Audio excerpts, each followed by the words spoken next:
দ্বিতীয়বার bowling action পরীক্ষায় fail Shakib, 1 বছরের নিষেধাজ্ঞার শঙ্কায় চ্যাম্পিয়ন্স ট্রফি খেলা অনিশ্চিত। সাকিব আল হাসান কনসিডারেশনে আছে, যদি কোনো সমস্যা হয়ে থাকে এই টেস্টে, সেটা হয়তো আরেকটা বিষয় হতে পারে। আর্চারি খেলে 6 বছরে রোমান দিয়ার আয় 1.25 কোটি টাকা, হিসাব দিল ফেডারেশন। আর্থিক অনটনের অভিযোগ নাকচ। সবাইকে আমন্ত্রণ কুল স্পোর্টস 24-এ। এতক্ষণ শিরোনাম শুনছিলেন, আপনাদের সাথে আছি রেজওয়ানুজ্জামান।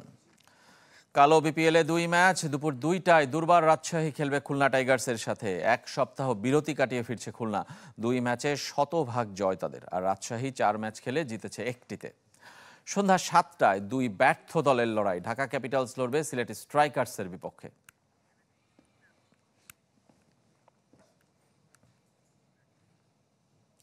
উইকেট নয়, তানজিম হাসান সাকিবের গুরুত্বে ভালো বোলিং। বিপিএল চললেও সবসময় ভাবনায় থাকে আন্তর্জাতিক ক্রিকেট। ট্রু উইকেটের জন্য এবারের আসরে পেসারদের আধিপত্যে দারুণ খুশি আন্তর্জাতিক টি-20-তে নিয়মিত এই ক্রিকেটার। বিপিএলে এখন আর স্পিনারদের রাজত্ব নেই। ট্রু উইকেটের সুবিধা নিয়ে ছড়ি ঘোরাচ্ছে পেসাররা। আন্তর্জাতিক সার্কিটে যা বাড়তি আত্মবিশ্বাস দেবে দেশি পেসারদের, বিশ্বাস তানজিম সাকিবের। আমার কাছে খুবই ভালো লাগতেছে যে আমরা ট্রু উইকেটে খেলতেছি। ইভেন ঢাকাতে আমরা ট্রু উইকেটে খেলছি, সিলেটে আসার পর আমরা ট্রু উইকেট পাইছি। এটা খুবই ভালো একটা দিক, কারণ উইকেট যত ভালো হবে বলারদের কন্ট্রোল তত ভালো আসবে। বাউন্ডারি ছোট বড় ডাজেন্ট ম্যাটার, আপনি যদি এক্সিকিউশন ভালো করেন, আপনার জায়গা মতো ওরকম মারতে পারেন, 90 মিটার 6 মারতে পারবেন না, 65 মিটার 6 মারতে পারবেন না।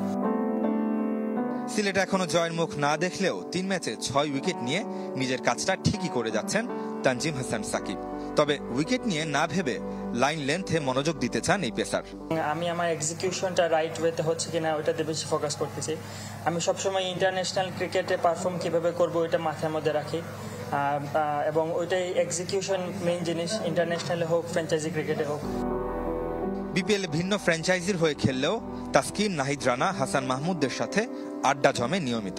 কাকে কিভাবে বল করলে আউট করা সম্ভব, কিভাবে নিজেদের আরো সানিয়ে নেওয়া যায়, তা নিয়েও আলোচনা চলে। এখানে হয়তো এক একজন এক এক টিমে খেলতেছি, কিন্তু এন্ড অফ দ্য ডে যখন আমরা ন্যাশনাল টিমে এক হব, আমরা দেশের হয়ে খেলি, ওইটা সব থেকে বড় ইম্পর্টেন্ট বিষয়।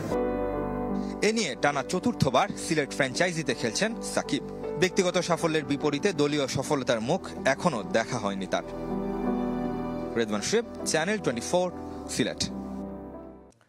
বোলিং পরীক্ষায় টানা 2 বার ব্যর্থ হলে 1 বছরের নিষেধাজ্ঞা। চ্যাম্পিয়ন্স ট্রফির স্কোয়াডে সাকিবকে নিয়ে অনিশ্চয়তা আরও বেড়েছে। ব্যাটার হিসেবে সাকিবকে দলে নেবেন কিনা সে দায়িত্ব নির্বাচকদের, জানিয়েছেন পরিচালক নাজমুল আবেদিন। এদিকে 3 মোড়লের দ্বি-স্তর টেস্ট ক্রিকেটের বিপক্ষে বিসিবি। বোলিং পরীক্ষায় ফেল সাকিব আল হাসান। ইংল্যান্ডের লাফবরো ইউনিভার্সিটির পর চেন্নাইয়ে তার ব্যর্থতা নিয়ে আলোচনা। সেপ্টেম্বরে কাউন্টি চ্যাম্পিয়নশিপে সারের হয়ে খেলা সাকিবের বোলিং অ্যাকশন নিয়ে সন্দেহের কথা জানিয়েছিলেন অনফিল্ড আম্পায়ার। নিষিদ্ধ করেছিল ইংল্যান্ড ক্রিকেট বোর্ড।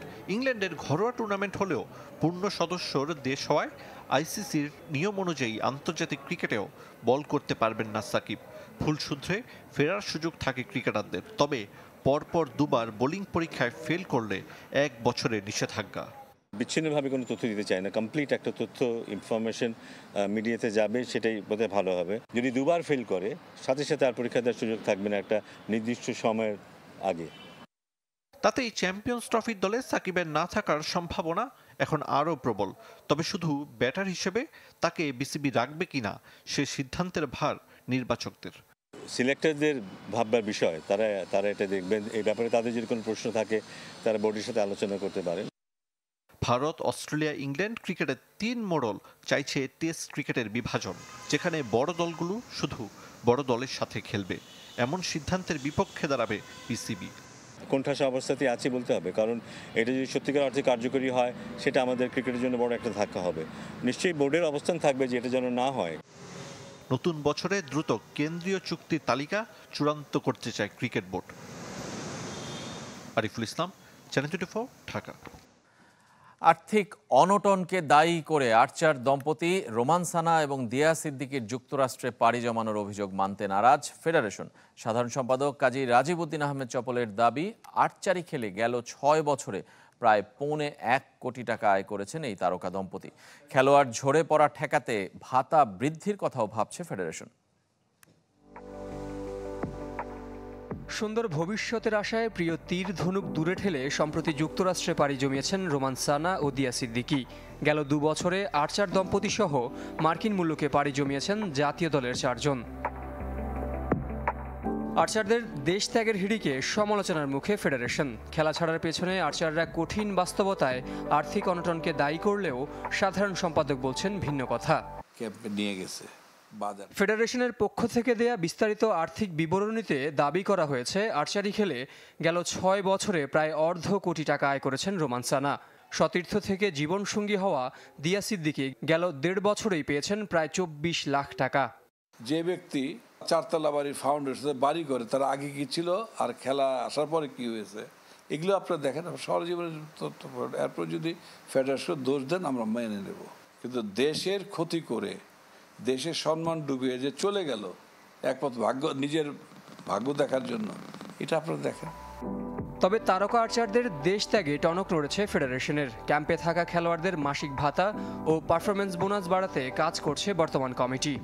ভাতা তো এখন ডবল করে দেব, এটা আমার ব্যক্তিগত অভিমত যে 3,000 টাকা একটা এখন কোনো কাঠামোতেই 3,000 টাকা পড়ে, ঠিক আছে, এটা 6,000 টাকা করে দাও।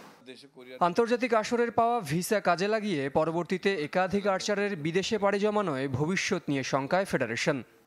এখন তো আমার তো মনে হয় যে আমরা আর কোনোদিনে আমেরিকা খেলতে যেতে পারবো কিনা সন্দেহ আছে, কারণ একে তো তারা চলে গেছে, এটা দোষের না, চলে গেছে, ঠিক আছে মানলাম চলে গেছে, কিন্তু পত্রপত্রিকাতে উঠতেছে, মিডিয়াতে উঠছে, হ্যাঁ, এমবিসিতে এখন আর ভিসা দেবে না। জহির সাগর, চ্যানেল 24, ঢাকা। ফুটবলের খবর জানাবো। কাল মাঠে গড়াচ্ছে বিপিএল এর 7ম রাউন্ড। নামবে 8 ক্লাব। মুখোমুখি পয়েন্ট টেবিলের 2 শীর্ষ দল মোহামেডান, রহমতগঞ্জ। মুন্সিগঞ্জে খেলা শুরু দুপুর 2:45টায়। একই সময় গাজীপুরে ঢাকা ওয়ান্ডারার্স আর ব্রাদার্স লড়াই এবং ময়মনসিংহে লড়বে পুলিশ ফর্টিজ এফসি। আর সন্ধ্যায় ফকিরেরপুল ইয়াংম্যানসকে আতিথ্য দেবে বসুন্ধরা কিংস। বিশ্বকাপের আগে শেষ প্রস্তুতি সারল বাংলাদেশের কিশোরীরা। শ্রীলঙ্কার বিপক্ষে চতুর্থ টি-20তে 21 রানে জিতে সমতায় শেষ করল সিরিজ। কলম্বোর বিআরসি ক্রিকেট গ্রাউন্ডে টস হেরে ব্যাট করতে নামে বাংলাদেশ। 1 বল আগে 126 রানে অল আউট সফরকারীরা। সর্বোচ্চ 24 রান করেন জান্নাতুল মাওয়া। আফিয়া আসিমা 21 এবং মোসাম্মদ ইভারুইলো থেকে আসে 20 রান। 28 রান খরচায় রাশমিকা সিওয়ান্দি নেন 3 উইকেট। জবাব দিতে নেমে বাংলাদেশের নিয়ন্ত্রিত বোলিংয়ে 8 উইকেটে 105 রানের বেশি করতে পারেনি শ্রীলঙ্কার মেয়েরা। এই ছিল কুল স্পোর্টস 24 এর এখনকার আয়োজনে। ধন্যবাদ সবাইকে সঙ্গে থাকার জন্য।